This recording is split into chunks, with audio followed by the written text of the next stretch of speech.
While meditating this morning, I found myself in a beautiful and peaceful state. Um, it seems like I was in heaven, such a joyful and amazing state. This happens often when I meditate for a long period of time. But then, somehow, when I finish the meditation and I go out of my room, this peaceful state only lasts for a few minutes. Then everything comes again. The chaotic world, the disturbing world. It seems like this peaceful state is gone.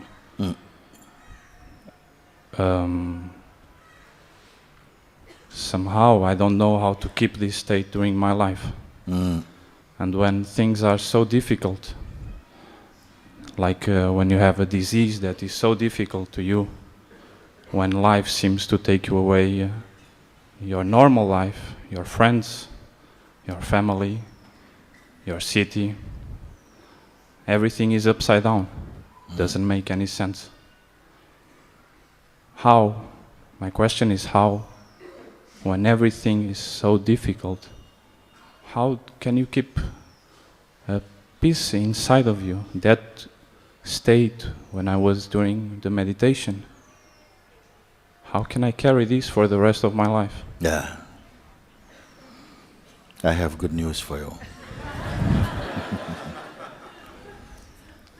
But I don't know if you can bear it. It's for everybody. We're in Rishikesh, many yogis here, many meditators here. How can I keep this peace which I have found in meditation?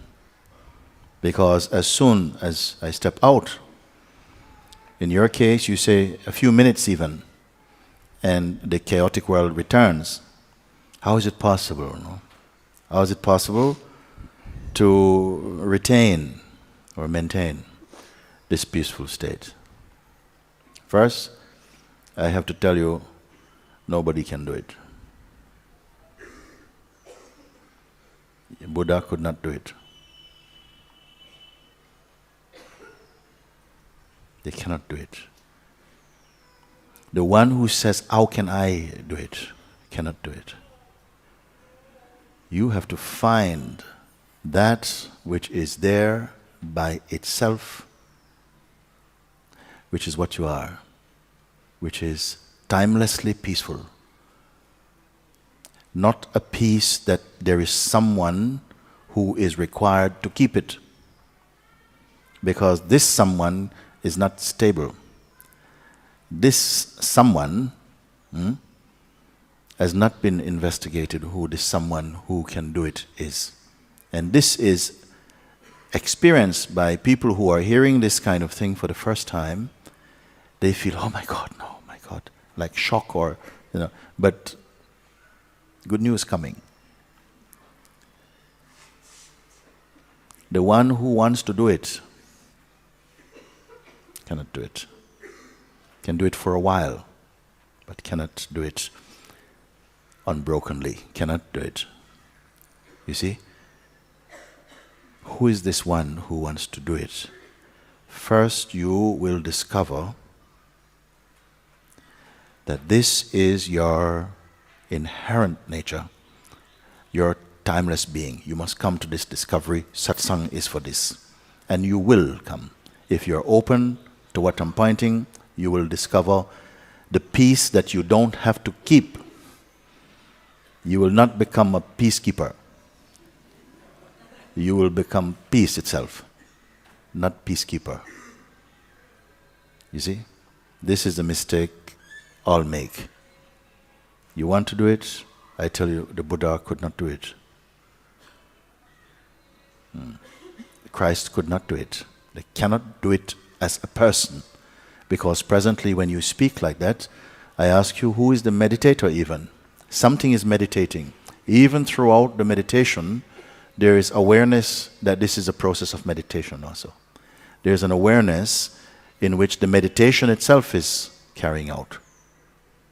Something earlier than active meditation, intentional meditation. There's that pure awareness in which all things take place. You are there. This is your correct position. The weakness of all this. And even this weakness is not deliberately weaknessing, casually weaknessing the play of the manifest world taking place, including the sense of yourself. Meditating, trying to stabilize your meditation, appears in that as a phenomenon itself. It will take some time to get over the kind of the shock of that. But this is something, if you are meditating, and the purpose of meditation is to discover truth and to be truth, then this thing must be cleared up. Otherwise, you will have successes and failures. Also, you say, somehow when I come out of meditation, after a few minutes, what happened? The chaotic world returns. This is how it is conceived of and perceived by the individual mind. It's not that it's a chaotic world. Maybe it's the world, but you are experiencing it chaotically. You see? I remember one account when in satsang in Mumbai, Sri Nisargadatta Maharaj was holding satsangs some while ago, and one man got up and he says, Sri Maharaj, I hear what you say, and it touches my heart. But if I am to be honest, in my case, I am always experiencing suffering. And Maharaj swiftly retorted, he says, no, you are not experiencing suffering. You are suffering, you're experiencing.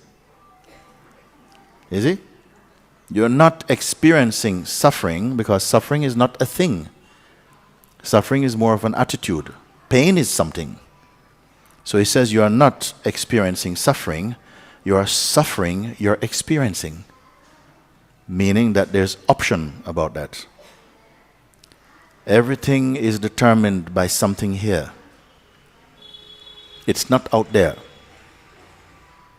Out there is only potential, possibilities of ways of perceiving. It's not fixed. You can find a peacock feather, like a peacock feather, and some people, oh, I won't go near it. Oh my God, bad luck. Another one puts the peacock feather in his hair. Another one puts the peacock feather at the temple. What is the nobility of peacock feather? It is you who determine whether it is holy or unholy, and not the thing in itself. The life is being lived and experienced internally. You see, you set somehow the equalizer of how you will perceive a thing. So when you say the chaotic world returns, like now we can say, some people say, oh, why don't they turn this music off? It's disturbing me. I said, no, not necessarily. The music is the music. You're feeling disturbed. It can be like this, isn't it? So if you hear this in the right way, you have a lot of space. You say, okay, you know what? I feel just to go out now. I just feel to go out now because the music was too loud. Now, much better. Like that. You see? So like this, we are shaping the world that we are experiencing. We are perceiving what we are conceiving, actually. It can be put like that. So you say, how is it possible to be in a world that's full of so much trouble? Is it full of trouble? Maybe you are full of trouble. And why full of trouble? Because of the way in which we perceive. You want the world to look different from the way your mind is interpreting it or something like that. So all these are open values, they can change. But the most significant thing I can point to now is that I enjoy this peace, you say. I feel like I'm in heaven. I feel like I'm in heaven, you see. If you go to heaven, you will at some point have to leave heaven. If you go to heaven, sometimes you're going to have to leave heaven. There's something more intimate, closer than intimacy, indivisible, that cannot leave you because it never came. This thing you must find. We look elsewhere, but everywhere you look, you find objects. You find some phenomenon. And all phenomena, they are time-bound. You cannot keep them. Even you who want to keep them, you cannot keep. You see? Find that which cannot separate from you. Even now, this moment here, everything can go. Everything can go. Even this body, it's always changing. Always changing.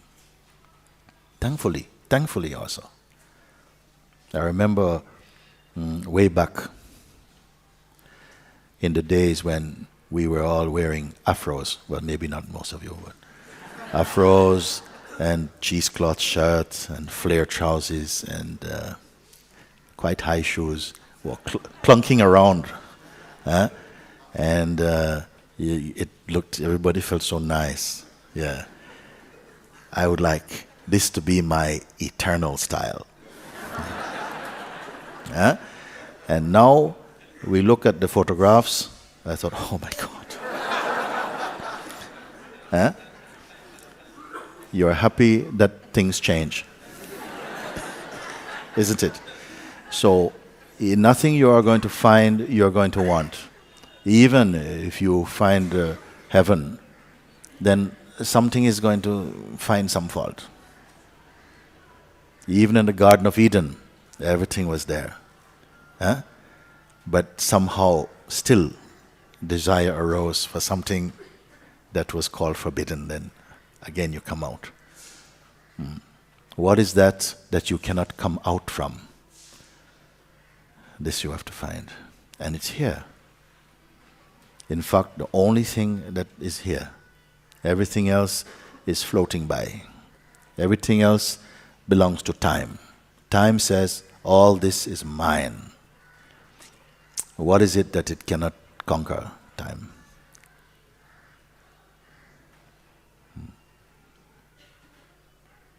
Everything you can see.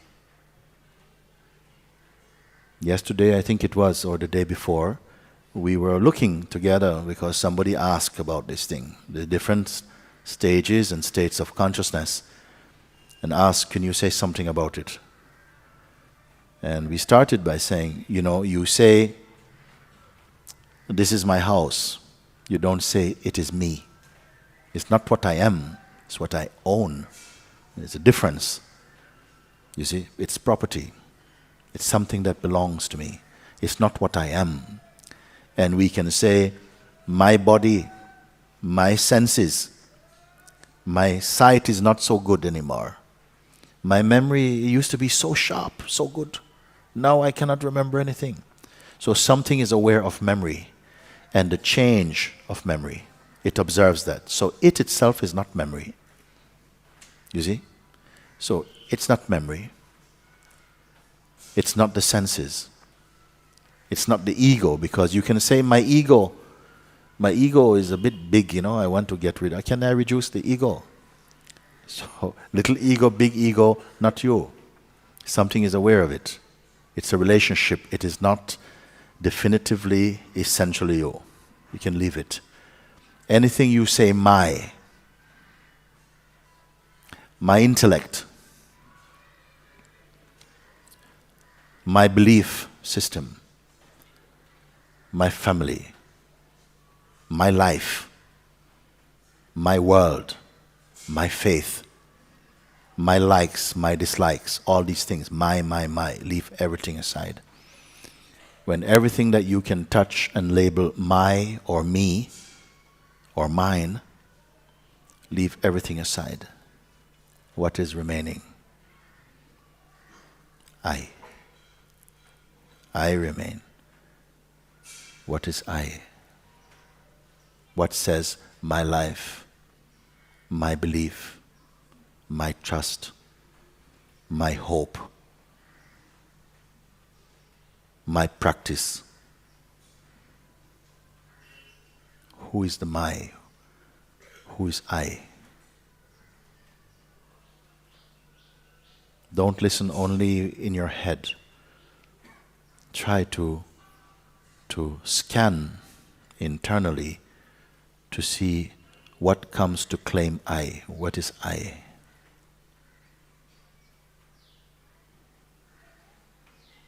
Is it the body? It says my body also. So it is not the body. It is not the organs, my heart, my kidneys, not in such good shape. Who is the I? What is I?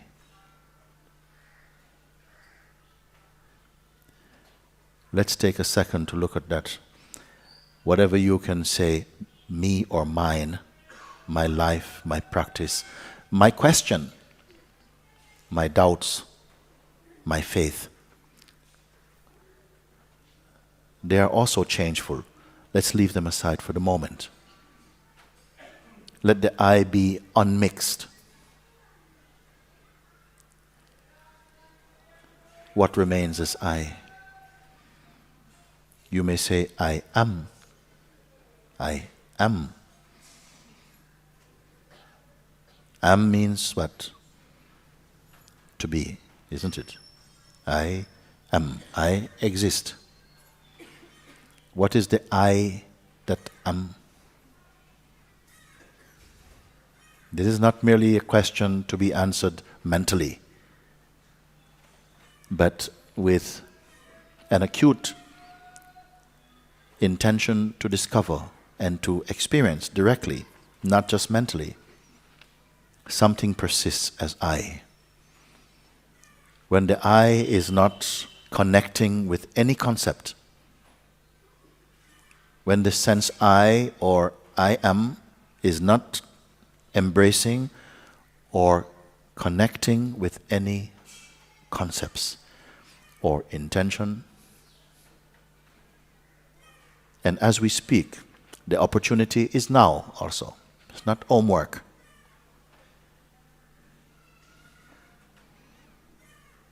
That unmixed I. Everything you can discard from the position of I am.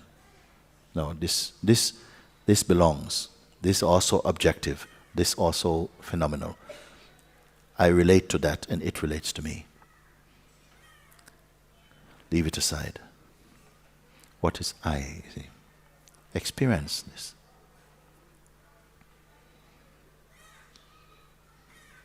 It is not gender. It is not male or female. You may call it pure consciousness also. The intuition or the intuitive sense that I exist. Nobody taught this to you. Nobody showed you how to exist. No parent has christened their child I. Let's call this child I am. No. Let's call him John. And later the child says, I am John. I am is not John. Do you follow? Yes. What is I am? You may call it the name of sentience even. I am. For some beings also, they say, but the I am also, there's awareness even of I am. Some of you here will follow me now. But even the sense I am, the sense of the knowing that I exist also, is also perceived.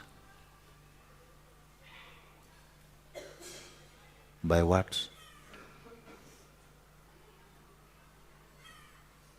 I am not here to discuss any theories with you. We are here together. Some power brings us together to look together. What will emerge out of this moment? We have this beautiful moment to be here together, looking, in my view, the most important subject in the human kingdom.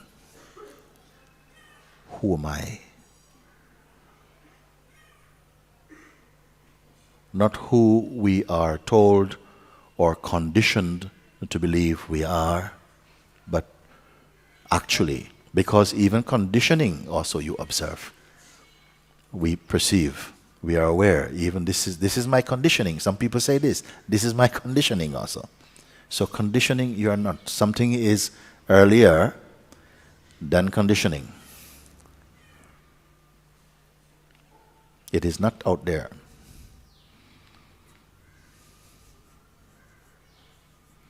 Everything on this side of the eyes, you may say, is perceived phenomenally. Combination of the elements manifesting like that. But where it is perceived is here. Who perceives it? What is important here is not merely the conceptual answer. The question is important. The question first is important. It is also helping to reveal also what really is here.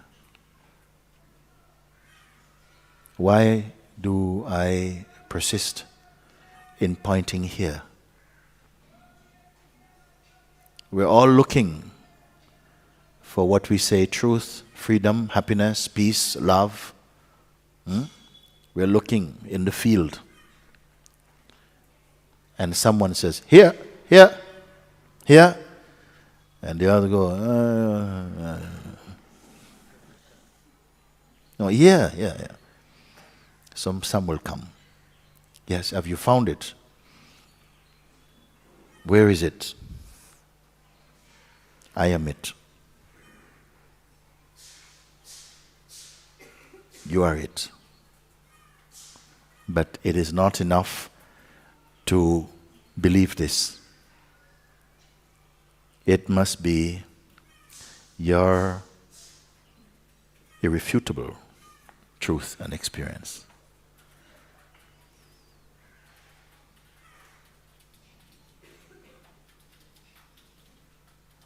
Do you want to make that step?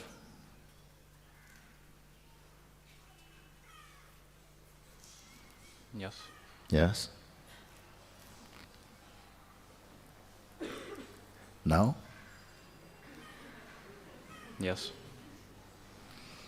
Your yes doesn't sound so convincing.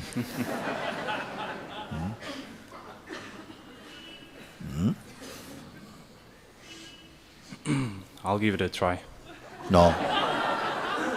That will not do. That will not do. It's not easy. That will not do either. Why not easy? What is not easy? Why you say this now?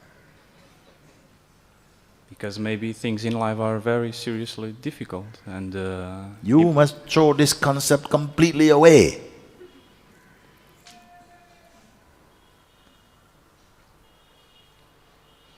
We are going to walk.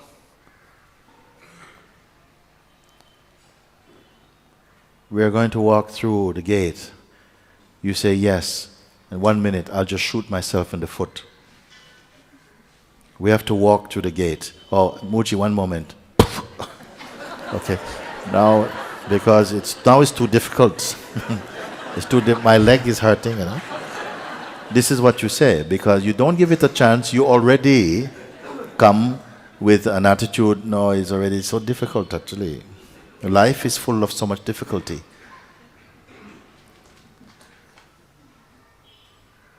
You must find out what is saying this thing in you, because it is not your friend. This voice is not your friend. The one who tells you, haha, it's too big for you. You're not ready. And look, life is so difficult. And why should it be you? Look how many Buddhas do you know? Yeah? And how many human beings now? 8 billion human beings. What chance do you have? That is, huh? So, before you even start, you have shot yourself in the foot. Attitude not good. I will give it a try, not good enough. I'm dying for hunger.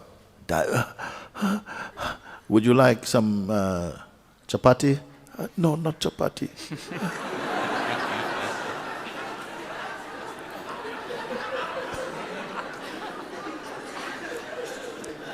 So something already has to go. Something has to go.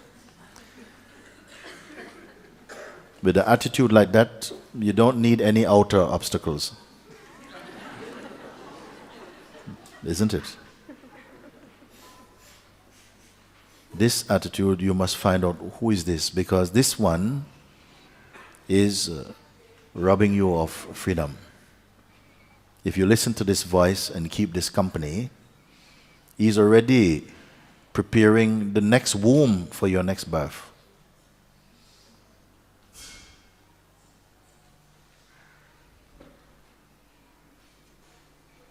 And this is why it's important that your discernment must be sharpened, so that you know the difference between the true and the untrue.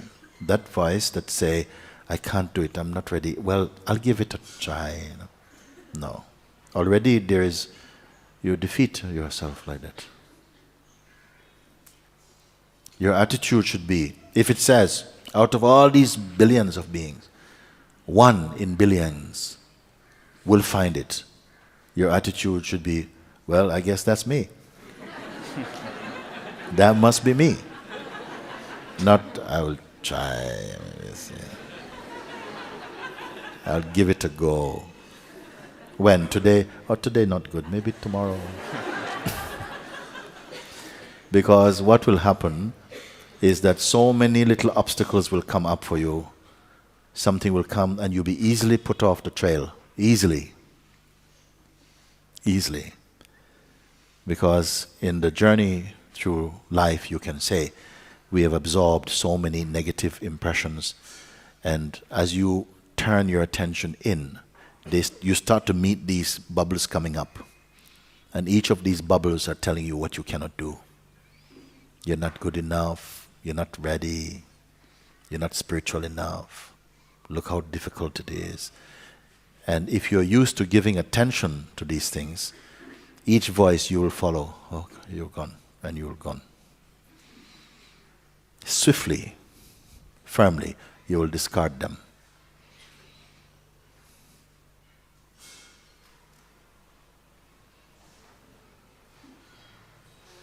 Who is the meditator, even? This meditator will give you half an hour of pleasure.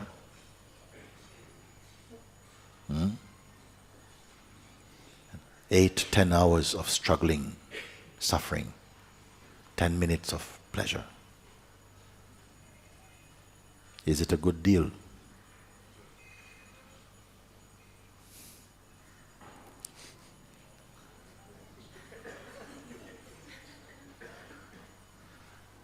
Are you going to be the 10-minute Baba? The 10-minute, after 10 minutes? No.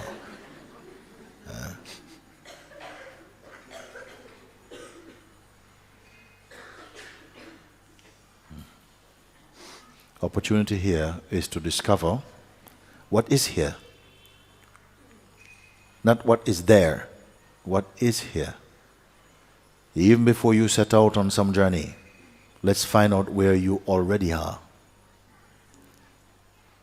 Before you go to try and get something, let's find out what you don't have.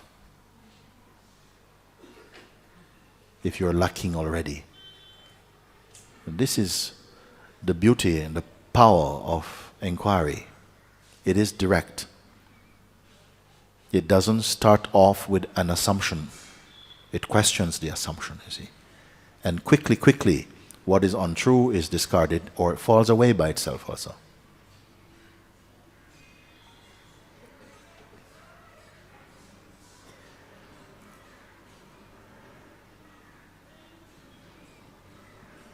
So when I ask you, if you are presented with a choice now, here, what is your heart's choice? Your heart's desire and wish in this moment? Can you identify that? Yes. Peace? Yes.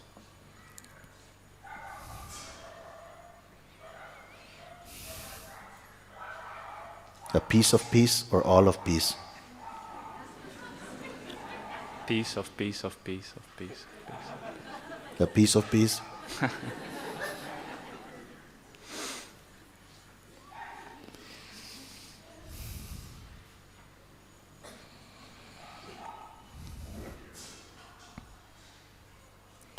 If you aim at peace, and it is the phenomenal peace, the experience of peace, the sensation of peace, then that may also come and go.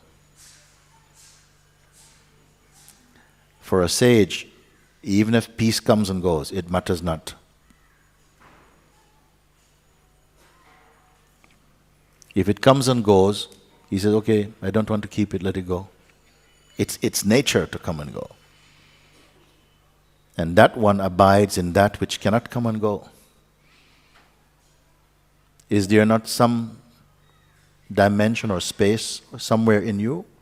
There is that which doesn't come and go. Have you discovered this or not? No.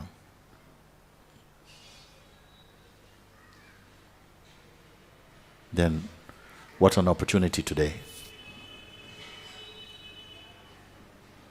It is there, nevertheless, it is here. But you have not recognized it. That's all. You cannot make truth, you cannot help truth, you cannot improve truth. You can only discover. Do you follow? So therefore, if I am correct in saying that the truth is ever perfect, then what are you trying to perfect?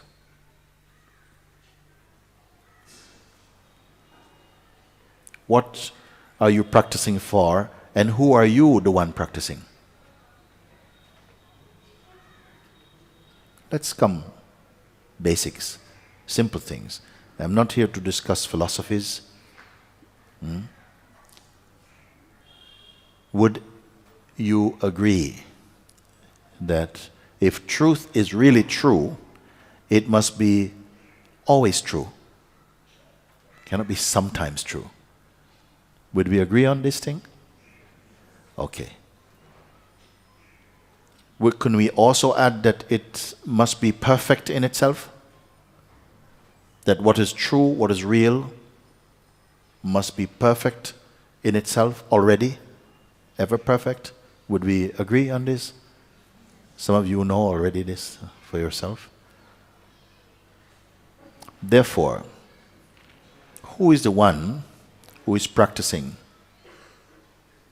Just asking. No cynicism at all in this question. A question is being asked now. Who is the practicer? And what is the practicer's aim? Just asking. Let's start with you.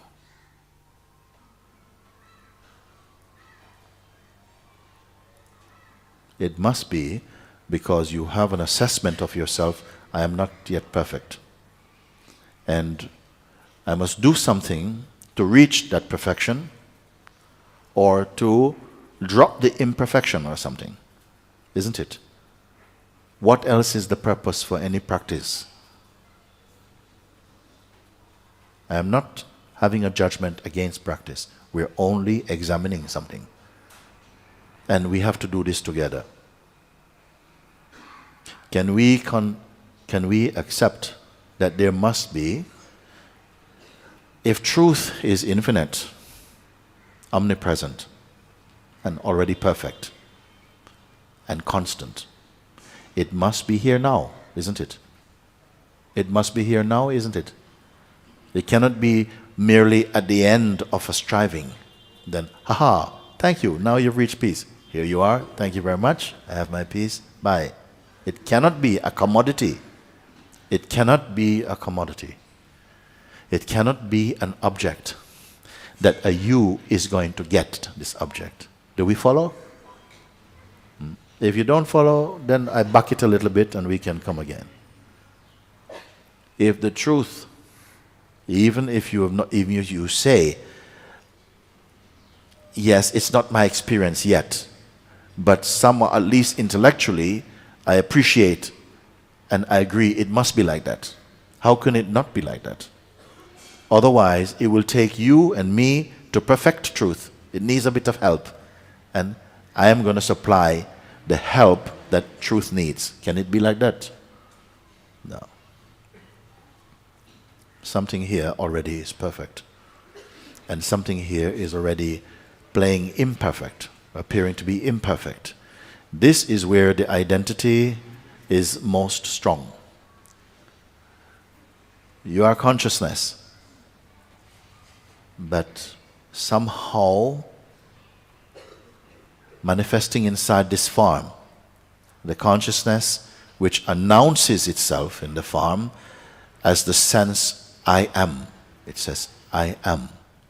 I exist, which it says is the godly principle. The godly voice inside the form says, I am. Do you know I am within your own self? Are you aware of that simple, stable, intuitive presence, the sense I am? Not I am going to the market, I am going to get married. No, I am. Most practices are trying to get stable in the sense I am, to reach this place, the unmixed sense of presence, which is functioning as the witness of the manifest and moving phenomena we call life. You are the witness of that. And the position I am is the purest point of perceiving. The egoic sense, the feeling I am the body, that is deriving from the I am. It is a modification of the pure I am. I am this person, I am a man, I am this, I am that. That's later. That is already somehow a kind of modification, a fragmentation from that pure sense I am. Is this too complex for you, what I'm speaking? So it is at this point when consciousness descends to that position where it feels itself to be the body. I am the body. This is me. This is where I live. This is my address and so on. Okay? It is this identity which is still consciousness, but consciousness in a limited form, because it's embraced the body and says, I am the body. This is my name. I'm a man, I'm a woman, this is my belief, this is my faith. And whatever qualities it's embraced and says, this is me, to that extent is its measurement in that moment. And it is that identity that is arising as the seeker, seeking truth, because it doesn't have the conviction, I am complete or I am truth. Therefore, it picks up a kind of practice or so on. All of this is the play of consciousness, by the way. We're not looking with judgmental eyes. We're looking for understanding.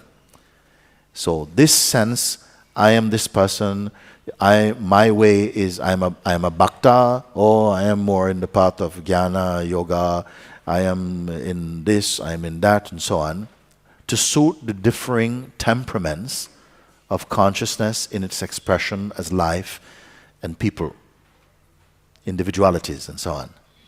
It is that aspect of consciousness in a contracted state, that arises as the seeker of truth, that says, now when I meditate, this is what I find. You see? But even the I who meditates or who experiences the world as being chaotic or difficult or painful, this I also is observable. Yes or no? Yeah. If it is observable, it cannot be the essence. It implies that a deeper state of awareness observes this I person. Is this your experience or not? Yes. So therefore, the meditator meditating, both the meditator and the intention to meditate in order to find peace, are phenomenal to a deeper seeing. Are we together on the same page with this? Okay, like that. While we're speaking and looking like this, see if inside something resonates and can confirm, aha. Aha. Yes. Yes, like this. If we turn the attention away from the intention to meditate and from the identity as a meditator, and don't touch any intention for a moment, what remains?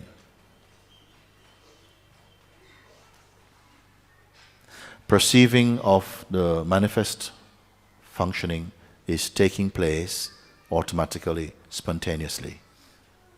Just like right now you're here, listening, comprehending, thinking is happening spontaneously. You don't have to do anything for that. This is the marvelousness of consciousness. If the meditator or the identity that is meditating is observable, what observes it? And the answer I don't want. Allow the question to some space to happen and to open up in you.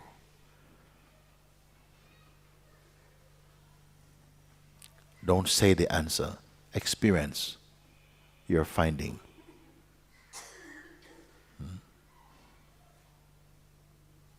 However subtle,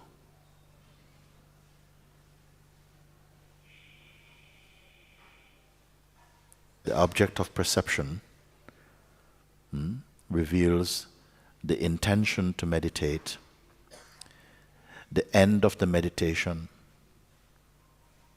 the minutes passing, the apparent world coming in and feeling chaotic. Aren't all of these things phenomenal? Will not another day, another moment produce other images, other pictures? What if you don't keep any of these pictures but just perceive them?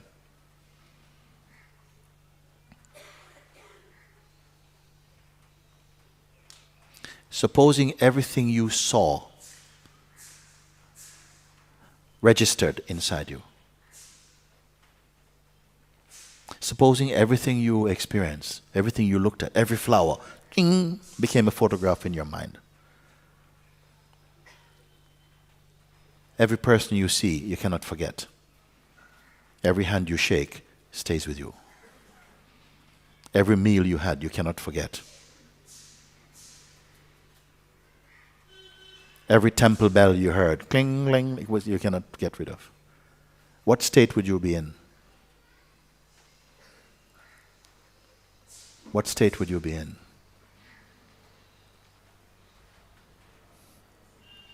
Thanks to the marvelousness of consciousness, nothing is leaving any footprints inside the consciousness. Isn't it? You don't have to transcend anything that you don't have any interest in. Suppose something has no interest for you. Do you have to transcend it? Even though you perceive, I can look at these things, I can look at this, I can look at it. Can I suffer from looking at it? Does it write itself in my memory? No. This is the marvelousness of consciousness. Then why does some things do stick in you? Why does most things in the world that is available for perceiving doesn't stick in you? You look at that, everything. In minute detail, I can look at it. Turn away, it's gone. What are the things that are sticking so much? And do they need to stick?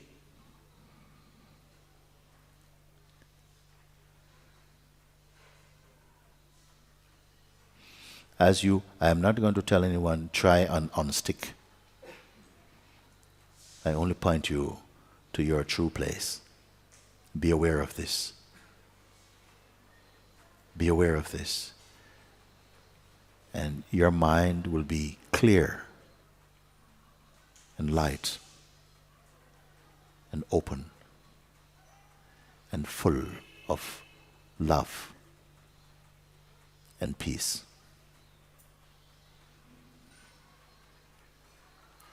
Don't worry about discovering the things of the world, this thing and then this thing and study this thing. No. If truth is what you're seeking, your path can be very simple.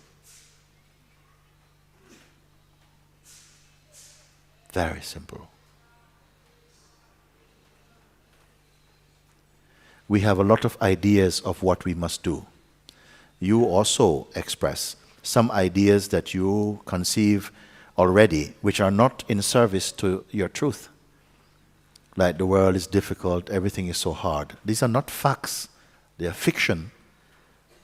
You believe them, so you believe them into existence for yourself. And now you must believe another technique to get rid of the other belief.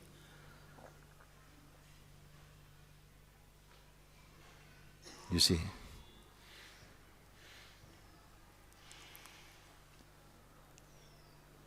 I wonder if you follow.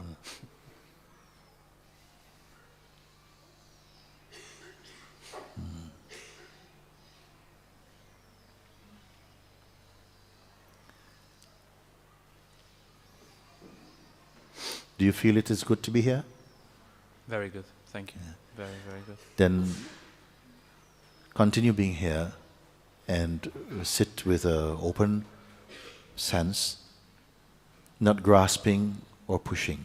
Just be open, but not blank, alert, but just open. And if it speaks to your heart,